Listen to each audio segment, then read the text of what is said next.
नमस्कार दोस्तों, स्वागत है आप सबका हमारे चैनल उत्तराखंड स्टडी जंक्शन में। अगर भक्ति काल की बात हो और निर्गुण भक्ति की चर्चा हो तो एक नाम सबसे पहले गूंजता है।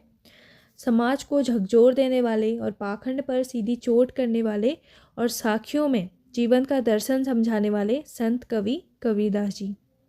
यूके ट्रिपल एससी हो, यूके पीएससी हो या राज्य स्तरीय कोई भी परीक्षा हो, हिंदी साहित्य में कबीरदास जी से प्रश्न आना लगभग तय है।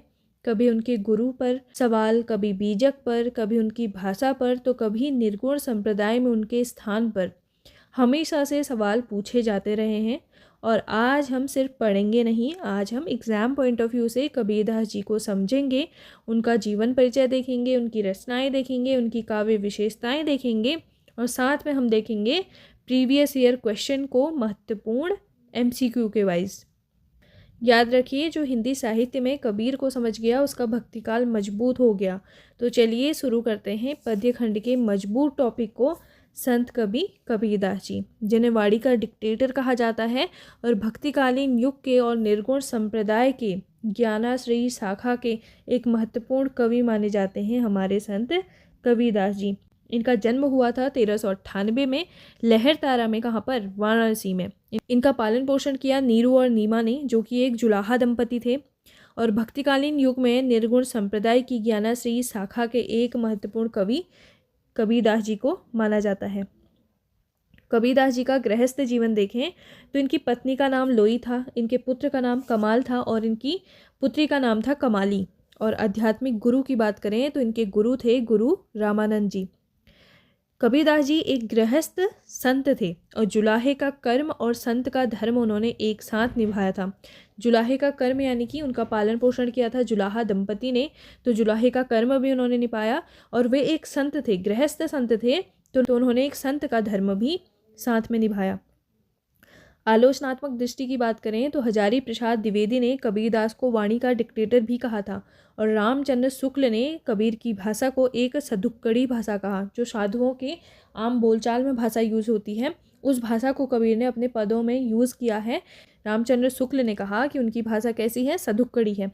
और श्याम सुंदर दास ने कहा कबीर की जो भाषा है वो एक पंचमेल खिचड़ी की भांति है। पंचमेल खिचड़ी कहा यानी कि 5 भाषाओं का एक मिला जुला रूप है। जो कबीर की भाषा है, पदों की जो उनकी भाषा है, वो एक पंचमेल खिचड़ी है। अब देखते हैं कबीर की एक प्रमुख ग्रंथ को, जो कबीर की रचना है बीजक, जिनमें उनकी 3 अलग अलग रचनाओं को संकलित किया गया है। एक सबद उसमें ऐड किया गया है, साखी ऐड किया गया है और रेमेनी ऐड किया गया है। सबद एक प्रकार का गेय पद है जिसे हम गा सकते हैं, जिसमें प्रेम और साधना के बारे में बात की गई है। साखी एक शिक्षा और सिद्धांत का विषय है, जिसमें साखी में उन्होंने जिन पदों की रचना की है उसमें शिक्षा और सिद्धांत के बारे में बात कही है। रेमेनी उनकी एक रचना है जो रामायण का एक अपभ्रंश नाम हम मान सकते हैं, तो चौपाई के रूप में है। इसमें दार्शनिक विचारों के बारे में कबीर ने रचना की है और इन 3 विषयों का जो संकलन है वो बीजक में किया गया है। और बीजक की जो संकलन करता है वो कौन है? बीजक के संकलन करता है धर्मदास। धर्मदास को उनका एक प्रिय शिष्य माना जाता है। तो बीजक में धर्मदास ने शबद, साखी और रेमेनी का क्या किया? संकलन किया। इसके संकलनकर्ताओं में कबीर के शिष्य हैं और इस बीजक को गुरु ग्रंथ साहिब में भी शामिल किया गया है। गुरु ग्रंथ साहिब जो है वो हमारे सिख संप्रदाय में बहुत ही धार्मिक पुस्तक मानी जाती है और जो गुरु ग्रंथ साहिब है उसमें कबीर की रचना बीजक के अंकों को उसमें समाहित किया गया है। अब भाषा शैली की बात करें तो पंचमेल खिचड़ी इनकी भाषा शैली को कहा जाता है। क्यों कहा जाता है? क्योंकि कबीर की भाषाओं में विभिन्न बोलियों का हमें मिश्रण देखने को मिलता है। कबीर एक साधु थे, तो साधु के रूप में वे जहाँ जहाँ गए वहाँ से उन्होंने उन भाषाओं को यूज़ किया है अपने पदों में। जैसे अवधी है, सदुक्कड़ी है, ब्रज भाषा है, राजस्थानी है, पंजाबी है। तो इन 5 भाषाओं का जो एक मिश्रण है ना, वो हमें कबीर के पदों में देखने को मिलता है और यह उनकी फक्कड़ और मस्त मौला प्रकृति को दर्शाता है। हम कहते हैं ना कि साधु है, फक्कड़ प्रवृत्ति का है, मस्त मौला है, तो उनकी जो एक मस्त मौला प्रकृति है, फक्कड़पन है, ये उनकी भाषा शैली में दिखता है पदों में। और 5 प्रकार की भाषाओं का मुख्यतः हमें इसमें मेल देखने को मिलता है, तो इसे पंचमेल खिचड़ी कहा जाता है। अब इसमें कबीर के कुछ प्रसिद्ध कथन दिए गए हैं, ये शायद से पीवाईक्यू में कभी पूछे गए होंगे। तो जैसे इसमें कथन है कि मसी कागद छुयो नहीं, कलम गही नहीं हाथ, मतलब इसका अर्थ है कि मैंने कभी कागज स्याही को नहीं छुआ है, लेकिन फिर भी इतने सारे पदों की उन्होंने क्या किया है, रचना की है। बिना कलम स्याही के ही उन्होंने इतने सारे पदों की रचना की। अगला पद है कि पढ़त पढ़त किते दिन भये गति एको नहीं जानी। तो ये उनका एक प्रमुख कथन है। संतो भाई आई ज्ञान की आंधी। अगला है कि राम झरोके बैठ के जग का मुजरा देख। तो ये सब उनके क्या हैं, अलग अलग पद हैं, अलग अलग रचनाओं के कथन हैं, प्रसिद्ध कथन हैं। अगला अगर हम देखें तो उन्होंने भक्ति और समर्पण में अपने कई सारे कथन दिए। जैसे उनका कथन है कि मैं राम का कुत्ता मोतिया मेरा नाम, इस तरीके के कथन है। दशरथ सुत तिहु लोक बखाना, राम नाम का मरम है आना। तो एक रामायण की भी प्रसिद्ध है ना, कि रामायण का एक अपभ्रंश रूप देखते हैं हम रेमेनी के रूप में, जिसमें उन्होंने दार्शनिक विचारों का संकलन किया है। तो ये दशरथ सुत तिहु लोक बखाना, राम नाम का मरम है आना, इस तरीके की जो चौपाई है ना, ये रेमेनी में उन्होंने संकलित की है, रेमेनी में इसकी रचना की है। अगर कबीर को याद करने की एक ट्रिक देखें तो 1398 काशी नीरो नीमा पाए, रामानंद गुरु लोई कमाल बीचक ज्ञान सुनाए, 1518 मगहर वाणी डिक्टेटर जान, हजारी शुक्ल श्याम सुंदर सबने माना लोहा मान। तो 1398 में उनका जन्म होता है काशी में। नीरू और नीमा एक जुलाहा दंपति जो थे, उन्होंने उनका पालन पोषण किया। रामानंद उनके गुरु के रूप में हैं, लोई उनकी पत्नी है, कमाल उनके पुत्र हैं। अब बीजक में उनके सबद साखिरी और रेमिनी का संकलन किया गया है। 1518 मगहर में जो कबीरदास जी हैं, इनकी मृत्यु हो जाती है। वाणी का डिक्टेटर इन्हें कहा जाता है हजारी प्रसाद शुक्ल ने कहा था, और श्याम सुंदर दास ने इन्हें कहा था पंचमेल खिचड़ी है। जो कबीरदास की भाषा है वो पंचमेल खिचड़ी है, और इनकी भाषा को सदुक्कड़ी भाषा कहा रामचंद्र शुक्ल ने, और सबने इनकी जिनके जो पद हैं, इनकी जो रचनाएं हैं, इनका लोहा माना। तो एक जादुई ट्रिक है याद करने की, आप इसको बार बार रिपीट करेंगे तो आपको ये एक बार में कबीरदास जी का जीवन परिचय याद हो जाएगा। मृत्यु हो गई थी कबीरदास जी की 1518 में। स्थान था मगहर, जो कि बस्ती के निकट है। अब महत्व यह है कि उन्होंने काशी यानी कि मोक्षदायिनी को छोड़कर मगहर में प्राण त्यागे, ताकि अंधविश्वास टूट सके कि मगहर में मरने वाले को नर्क मिलता है। अब उस समय ना समाज में अलग अलग तरीके की जो व्याख्याएं थी वो फैली हुई थी। जैसे ये कहते थे कि बस्ती के निकट जो एक मगहर नाम का स्थान है, इस मगहर में क्या होता है कि इस मगहर में जिसकी मृत्यु होती है वो नर्क में जाता है।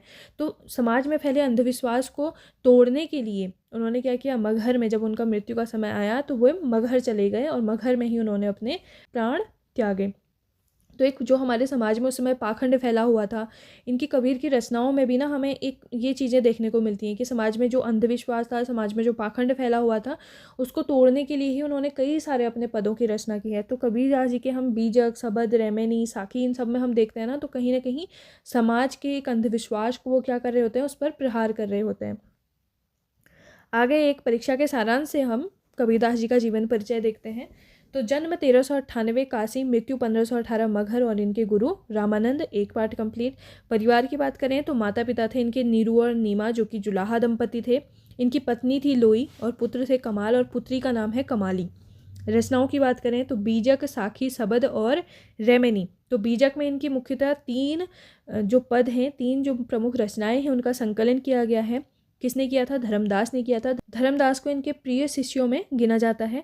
तो बीजक में साखे, सबद, रेमेनी का संकलन है। इनकी भाषा को सदुक्कड़ी कहा, पंचमेल खिचड़ी कहा, और वाणी का इन्हें डिक्टेटर कहा। किसने? हजारी प्रसाद द्विवेदी ने। और रामचंद्र शुक्ल ने इनकी भाषा को सदुक्कड़ी भाषा कहा, जो कि एक साधुओं की भाषा होती है, एक फक्कड़पन की भाषा होती है। उस भाषा को इन्होंने अपने पदों में लिया है, ऐसा कहा रामचंद्र शुक्ल ने। तो कबीर के हम कई सारे दोहे पढ़ते हैं, कबीर की रचनाएं पढ़ते हैं, तो हमने कहीं ना कहीं बचपन में भी कबीर के कई सारे दोहों को पढ़ा है।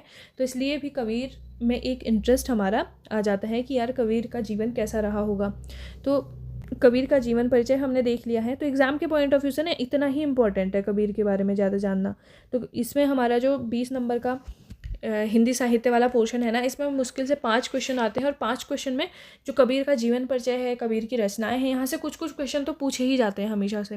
तो इतना इंपॉर्टेंट है हमारे लिए। बाकी हम देखते हैं कबीरदास जी के प्रमुख MCQ या PYQ जो भी अभी तक एग्ज़ाम्स में पूछे गए हैं, अलग अलग एग्ज़ाम्स में। इसके अलावा हम साथ में आपको यूके ट्रिपल एससी और यूके पीएससी के पीवाईक्यू भी करवा रहे हैं, जो कि सामान्य अध्ययन के विषय से संबंधित है, जैसे पॉलिटी है हमारा, इतिहास है हमारा, भूगोल है हमारा। तो इन सभी विषयों को हम करा रहे हैं। आप जा करके हमारी प्लेलिस्ट से चेकआउट कर सकते हैं। और हिंदी साहित्य में ही हमने अभी तक 12 से 13 साहित्यकारों को यहाँ पर कवर किया है। ऐसे ही पहले जीवन परिचय और फिर एमसीक्यू के माध्यम से, इसमें बार बार हम एमसीक्यू को बार बार रिपीट कर रहे हैं। हिंदी साहित्य वाला जो पोर्शन है वो आपका एक तरीके से मजबूत हो जाए, तो वो भी आप हमारी प्लेलिस्ट से जा कर के चेक कर सकते हैं। और आपको हमारी ये सीरीज़ कैसी लग रही है आप हमें कमेंट बॉक्स में ज़रूर बताएं। तो अब शुरू करते हैं कबीरदास जी के एमसीक्यू। आप एक काम कर सकते हैं, कबीरदास जी के एमसीक्यू देखिए और साथ में आप गेस करते रहिए कि इसका आंसर क्या होगा। ठीक है, इसमें मैंने 20 से 25 क्वेश्चन लिए हैं, तो फिर आप मुझे बताइएगा कि आपके कितने क्वेश्चन इसमें सही हुए हैं। तो पहला क्वेश्चन है कि कबीरदास जी का जन्म कब हुआ था। तो अभी हमने बार बार रिपीट कर रखा है इस क्वेश्चन को कि कबीरदास जी का जन्म कब हुआ था। तो आपको भी आ गया होगा कि 1398 में हुआ था। कहाँ पर? लहरतारा में हुआ था। किसके निकट है? वाराणसी के निकट है। तो कबीरदास जी का जन्म हुआ था 1398 में वाराणसी के पास लहरतारा, उत्तर प्रदेश में। और पीवाईक्यू फैक्ट इसमें ये है कि कबीर का जन्म लहरतारा में, ये क्वेश्चन कई बार प्रतियोगी परीक्षाओं में पूछा गया है कि जन्म का स्थान हमें तो पता है वाराणसी या काशी के समीप में ऐसा कुछ है, पर ये लहरतारा जो वर्ड है ना, लहरतारा जो एक स्थान है, इसको पूछा जाता है कि कबीर का जन्म कहाँ पर हुआ था। दूसरा क्वेश्चन है कि कबीरदास के गुरु का क्या नाम था। वल्लभाचार्य था, रैदास था, रामानंद था या गोरखनाथ था। तो गुरु का नाम अभी हमने देखा है कई बार, इसमें इस स्लाइड में हमने अभी देखा कि कबीरदास जी के जो गुरु थे वो कौन थे? रामानंद जी थे। तो रामानंद कबीरदास जी के गुरु का नाम है। और रामानंद को उत्तर भारत में भक्ति आंदोलन लाने का जो श्रेय है वो दिया जाता है कि रामानंद जो हैं वो उत्तर भारत में एक भक्ति आंदोलन का श्रेय माना जाता है कि रामानंद लाए थे। अगला है कि कबीरदास जी की मृत्यु कहाँ हुई थी। कहाँ हुई थी अभी हमने देखा। इससे रिलेटेड एक बहुत ही अच्छी कहानी भी है कि उन्होंने अपनी मृत्यु के माध्यम से भी समाज का जो अंधविश्वास है उसको तोड़ने का काम किया था। उनकी मृत्यु हुई थी कहाँ पर? बस्ती के निकट मगहर में। कबीर की मृत्यु 1518 ईस्वी में बस्ती के निकट मगहर में हुई थी। और मगहर को कबीर की निर्वाण स्थली माना जाता है। उस समय एक अंधविश्वास समाज में फैला हुआ था कि मगहर में जिसकी मृत्यु होती है वो कहाँ जाता है? नर्क में जाता है। दरअसल जो बस्ती के निकट मगहर नाम की जगह है ना, ये थोड़ा सा निचले तबके के लोगों की वहाँ पर स्थिति है कि निचले तबके के लोग वहाँ पर रहते हैं। अभी भी वर्तमान में भी अगर हम देखें तो मगहर को ना एक नीची जाति के लोगों का रहने का स्थान मतलब बता रखा है। यानी कि उस समय भी अंधविश्वास था, उस समय तो कितना ज़्यादा रहा होगा। तो अभी भी मगहर में एक ऐसी जगह है जहाँ पर थोड़े निचले तबके के लोग रहते हैं, ऐसा माना जाता है। अभी भी उस स्थिति को, उस अंधविश्वास को हम तोड़ नहीं पाए हैं। तो उस अंधविश्वास को तोड़ने के लिए जो कबीर हैं उन्होंने वहाँ पर अपनी मृत्यु के समय में तो वे मगहर चले गए रहने के लिए कि ये था अंधविश्वास कि वहाँ पर जिसकी मृत्यु होती है वो नर्क में जाता है। तो कबीर ने कहा कि मैं अपनी मृत्यु वहाँ निश्चित करता हूँ कि मैं वहीं, उन्होंने अपने प्राण त्यागे थे। अगला क्वेश्चन है कि कबीरदास की रचनाओं का संग्रह किस ग्रंथ में किया गया है। तो कबीरदास जी की जो रचनाओं का संग्रह है हम सभी पढ़ते आते हैं कि बीजक में कर रखा है। और इसमें मुख्यतः 3 जो रचनाएं हैं इनकी, सबद, साखी और रेमिनी, इनकी 3 प्रमुख रचनाओं को संकलित किया है, सबद, साखी और रेमिनी को।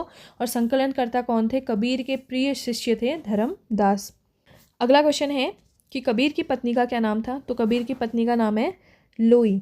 इनका पुत्र का नाम है कमाल और इनकी पुत्री का नाम था कमाली। कबीर के गृहस्थ जीवन का प्रमाण उनके काव्य में मिलता है। तो एक गृहस्थ संत हम कबीर को मानते हैं। उन्होंने अपने गृहस्थ जीवन के साथ साथ एक संत की भूमिका भी निभाई थी। अगला क्वेश्चन है कि हजारी प्रसाद द्विवेदी ने कबीर को क्या कहा। तो वाणी का डिक्टेटर कहा हजारी प्रसाद द्विवेदी ने। हजारी प्रसाद द्विवेदी ने कबीर की भाषा की अक्खड़पन और स्पष्टवादिता के कारण उन्हें वाणी का डिक्टेटर कहा। उनकी भाषा में एक अक्खड़पन था और एक स्पष्टवादिता थी, जिसके कारण जो हजारी प्रसाद द्विवेदी हैं उन्होंने कहा कि वे वाणी के डिक्टेटर हैं। अगला क्वेश्चन है कि बीजक के कितने मुख्य भाग हैं। बीजक के कितने मुख्य भाग हैं? हमने देखा कि बीजक में हमने 3 प्रमुख रचनाओं को देखा है, सबद, साखी और रेमिनी को। तो बीजक के कितने भाग हैं? 3 भाग हैं। तो बीजक की प्रामाणिकता पर विचार करते हुए हम साखी को सर्वाधिक विश्वसनीय मानते हैं। अगला क्वेश्चन है कि रामचंद्र शुक्ल ने कबीर की भाषा को क्या नाम दिया है। जो रामचंद्र शुक्ल हैं उन्होंने कबीर की भाषा को सद्धुक्कड़ी भाषा कहा। सद्धुक्कड़ी भाषा मतलब साधुओं की भाषा कहा। आचार्य शुक्ल ने कबीर की भाषा को सद्धुक्कड़ी कहा, जबकि श्याम सुंदर दास ने पंचमेल खिचड़ी कहा। अब सधुक्कड़ी का अर्थ क्या होता है कि साधुओं की बोलचाल की भाषा जिसमें विभिन्न बोलियों का मिश्रण होता है। सधुक्कड़ी का अर्थ क्या होता है कि साधुओं की बोलचाल की भाषा जिसमें विभिन्न बोलियों का मिश्रण होता है। साधु क्या होते हैं, साधु हर जगह घूमते फिरते रहते हैं, तो उनकी भाषा किसी एक प्रकार की भाषा नहीं रहती है। उनकी भाषा में जितनी जगह वो जाएंगे उतनी तरीके की भाषाएं उनकी बोलचाल में आ जाती है, तो इसलिए उसे सधुक्कड़ी भाषा कहा। और कबीर के जितने भी पद हैं, कबीर की जितनी भी रचनाएं हैं, उनमें हम एक सधुक्कड़ी भाषा के रूप को पाते हैं। तो इसलिए जो रामचंद्र शुक्ल हैं उन्होंने कहा कि कबीर की जो भाषा है वो एक सधुक्कड़ी भाषा है जिसमें विभिन्न बोलियों का मिश्रण है। अगला क्वेश्चन है कि कबीर की किस रचना में दार्शनिक विचारों का निरूपण किया गया है। तो दार्शनिक विचारों का निरूपण किस में किया गया है, उनकी एक रचना है रैमेनी। रैमेनी करके जो उनकी रचना है जिसको हमने बीजक में भी संकलित किया हुआ है, तो रैमेनी एक चौपाई छंद में लिखी गई है और इसमें कबीर के दार्शनिक और आध्यात्मिक विचारों का वर्णन किया गया है। अब रैमेनी का शाब्दिक अर्थ क्या होता है, रैमेनी का अर्थ होता है रामायण का एक अपभ्रंश रूप। रामायण का अपभ्रंश रूप में हमने उसे रैमेनी कह दिया है, यानी कि जो हमारे कबीर हैं, कबीर ने रामायण के अपभ्रंश रूप रैमेनी को लिया है और रैमेनी में कबीर के दार्शनिक और आध्यात्मिक विचारों का उन्होंने संकलन यानी कि वर्णन किया है और एक चौपाई छंद के रूप में है। अगला क्वेश्चन है कि कबीरदास की रचना सबद किस शैली में लिखी गई है। हमने आगे भी देखा था कि सबद जो है वो एक गेय पद में लिखी गई है। गेय पद होते हैं गाने योग्य पदों में, जिसमें गाया जा सकता है जिन पदों को, जिसमें प्रेम और अतरंग साधना व्यक्त है। और शब्द को ही शब्द कहा जाता है जो कबीर की संगीतबद्ध रचनाएं हैं। संगीतबद्ध रचनाएं जिनको गाया जा सकता है गेय पद में है शब्द। शब्द को शब्द भी कहा जाता है और प्रेम और अतरंग साधना इसमें व्यक्त की है कबीरदास जी ने। अगला क्वेश्चन है कि कबीरदास के उपदेशों का संकलन किस धार्मिक ग्रंथ में मिलता है। उपदेशों का संकलन किस धार्मिक ग्रंथ में मिलता है, तो हमने देखा कि सिख संप्रदाय की जो एक प्रमुख धार्मिक पुस्तक है गुरु ग्रंथ साहिब, इस गुरु ग्रंथ साहिब में कबीर की वाणियों को संकलित किया गया है और गुरु ग्रंथ साहिब में ही कबीर के सबसे अधिक पद भी संकलित हैं जो कि संतों की श्रेणी में आते हैं। तो गुरु ग्रंथ साहिब में कबीर की वाणियों को सिखों के पवित्र ग्रंथ में संकलित किया गया है। अगला क्वेश्चन है कि दशरथ सुत तीहूं लोक बखाना राम नाम का मरम है आना, यह कथन किसका है। दशरथ सुत तिहु लोक बखाना राम नाम का मरम है आना, ये जो कथन है ना ये कबीरदास जी का कथन है। अब हम इसमें दशरथ नाम को ले रहे हैं, नाम को ले रहे हैं, तो राम का जो नाम है ना इसको हम तुलसीदास भी लगा सकते हैं, क्योंकि इसमें क्या है कि दशरथ का वर्णन है। मैंने आपको बताया था कि दशरथ और राम का जहाँ नाम है तो वहाँ आप तुलसीदास लगा दीजिए। बट इसमें क्या है कि रैमिनी में एक ऐसा, रैमिनी जो उनका एक रचना है, रैमिनी में उन्होंने चौपाई छंद का यूज़ कर रखा है। तो चौपाई छंद में जब उन्होंने रचना कर रखी है तो उसका ये कथन है और कबीरदास जी की रचना जो रैमिनी है वहाँ से इस कथन को लिया गया है। यह प्रसिद्ध पंक्ति कबीरदास जी की है जहाँ वे निर्गुण राम की व्याख्या करते हैं। यह पंक्ति अक्सर भ्रम पैदा करती है कि यह तुलसीदास जी की है, लेकिन यह कबीर के राम की विशिष्टता बताती है। तो आपने इस कथन को तो बिल्कुल याद कर लेना है कि दशरथ सुत तिहु लोक बखाना राम नाम का मरम है आना। तो ये कथन आपको एकदम दिमाग में बिठा लेना है कि कबीरदास जी का कथन है और कहाँ से लिया गया है, इसको रैमिनी से लिया गया है जिसमें उन्होंने चौपाई छंद की रचना कर रखी है। और अगला क्वेश्चन है कि कबीरदास भक्ति काल की किस धारा के कवि थे। तो भक्ति काल में हम कबीरदास को निर्गुण धारा के कवि मानते हैं, निर्गुण संप्रदाय के कवि मानते हैं और उन्होंने ज्ञानाश्री यानी कि ज्ञान मार्गी शाखा के प्रवर्तक भी थे। कबीरदास को ज्ञानाश्री शाखा का संत काव्य भी कहा जाता है। तो भक्ति काल में जो साहित्य के प्रवर्तक हैं तो वो कबीरदास को माना जाता है ज्ञानाश्री शाखा में।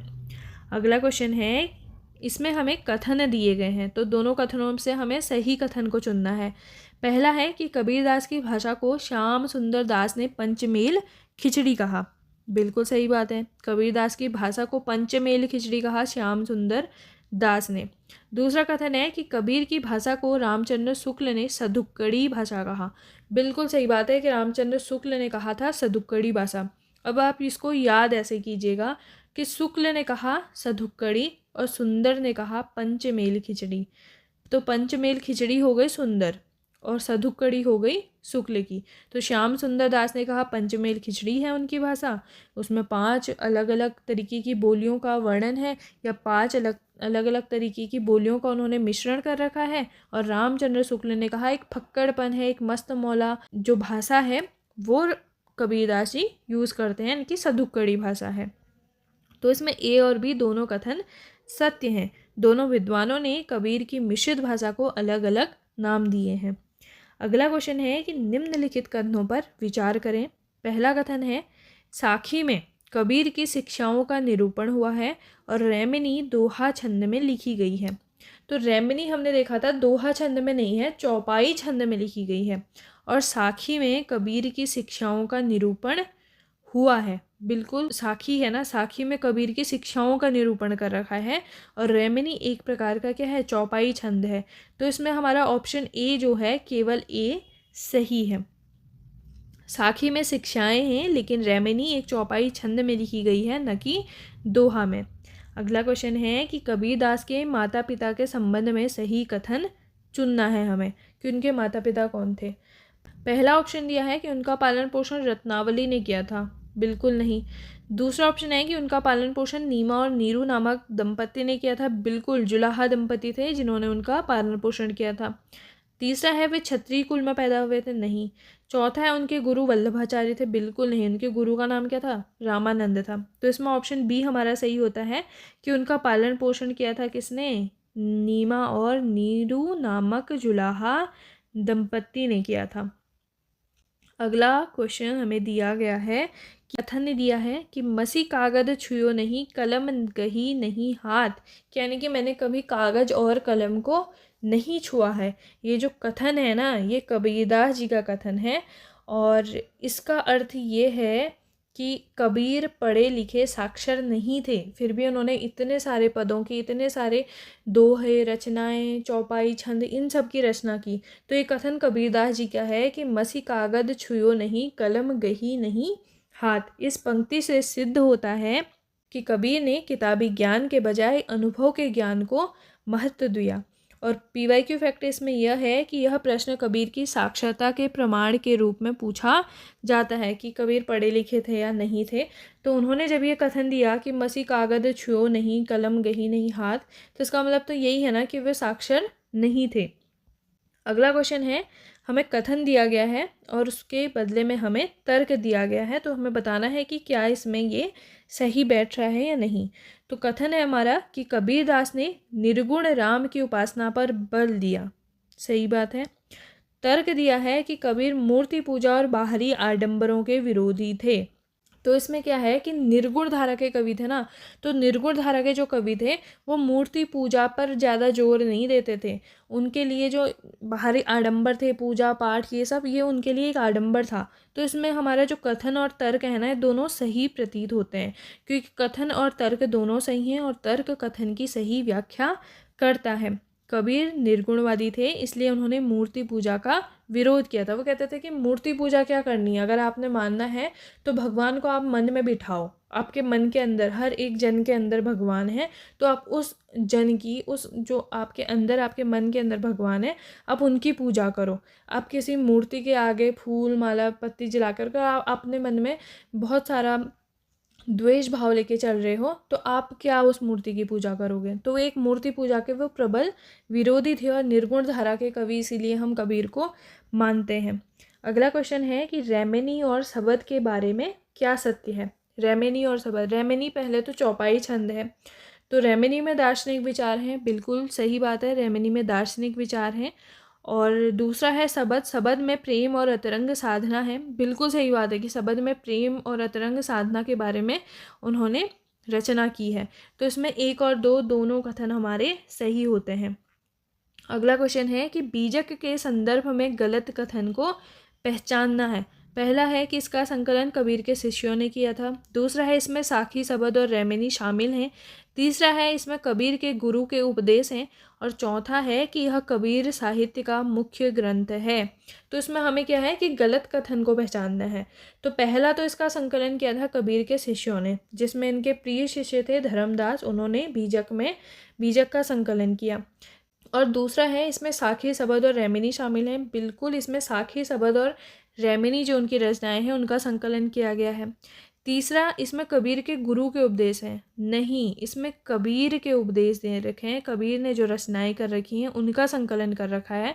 और चौथा है कि यह कबीर साहित्य का मुख्य ग्रंथ है। बिल्कुल, जो बीजक है वो कबीर साहित्य का एक मुख्य ग्रंथ माना जाता है।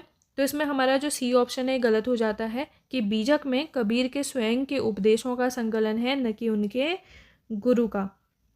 अगला क्वेश्चन है कि पढ़त पढ़त किते दिन बीते गति एको नहीं जानी, यह पंक्ति किस पर प्रहार करती है? तो यह पंक्ति प्रहार करती है किस पर? अनपढ़ लोगों पर, छात्रों पर, शिक्षकों पर, या केवल किताबी ज्ञान रखने वालों पर। ये पंक्ति है कि पढ़त पढ़त किते दिन बीते गति एको नहीं जानी, कि कोई गति नहीं पाई अभी तक, कितने दिन हो गए हैं पढ़ते पढ़ते पर कोई गति नहीं मिली है। तो ये पंक्ति ना प्रहार करती है केवल किताबी ज्ञान रखने वालों पर। कबीर का मानना था कि केवल किताबें पढ़ने से सत्य का ज्ञान नहीं होता है। उन्होंने एक अनुभव पर बल दिया था ज़्यादातर, कि आपको किसी चीज़ को जानना है, किसी चीज़ को आपको अगर सीखना है तो आपको उस चीज़ का अनुभव लेना ज़रूरी है। आप किताबें पढ़ पढ़ के उस चीज़ को नहीं सीख सकते। आपको जब तक आप मैदान में उतरोगे नहीं, आप उस चीज़ को अनुभव नहीं करोगे, तो आप किसी के दुख को, किसी के मर्म को आप क्या समझोगे।